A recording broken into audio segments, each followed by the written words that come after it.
আগে যাও, গিয়ে তোমার মা বাবাকে জিজ্ঞেস করো যে তেনারা আমাকে বাড়িতে ঢুকতে দেবেন কিনা। আরে যদি না দেয় আমি শুধু শুধু তো আমার আমি জানি ঝড় বৃষ্টির মধ্যে ছাদে দাঁড়িয়েছি, কিন্তু ছাদে না দাঁড়িয়ে আমি কি করব? আজকে যদি আমার মা শুনতে পায় তোমাদের বাড়িতে আমাকে ঢুকতে দেবে না, তাহলে মার অবস্থাটা কি দাঁড়াবে? এতগুলো টাকা দিয়ে বিয়ে করে। রাখো তুমি ফোন, আগে জিজ্ঞেস করো তোমার মা বাবাকে। আপনারা কি ভাবছেন? আর বলবেন না, কপালটা যা পুড়ছে না ভালো খুলছে বুঝতে পারছি না।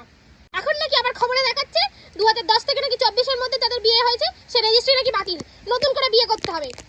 বাইরে এই ঝামেলা কি সব আসছে, ওদের ঝামেলা। অত শত দেখি শ্বশুর বাড়ি যাওয়ার পরে যদি বলে আমাকে যে তোমাকে ঢুকতে দেবো না, বিয়ে হয়নি, তখন আমি করবোটা কি? একটা তো মানে ব্যাপার থাকে নাকি? হ্যাঁ, অনেকের জন্য ভালো সুযোগ, কারণ এখানে এক্সচেঞ্জ অফার চলছে বলতে গেলে। তাহলে শ্বশুর শাশুড়ি পছন্দ না তারা চেঞ্জ করে। কিন্তু আমি এখন কি করব? বাপের বাড়িতে তো রয়েছি, শ্বশুর বাড়ি ঢুকবো কি ঢুকবো না? চলো ভালো লাগছে না। রামেন দুধ চিনি তোর রামেন।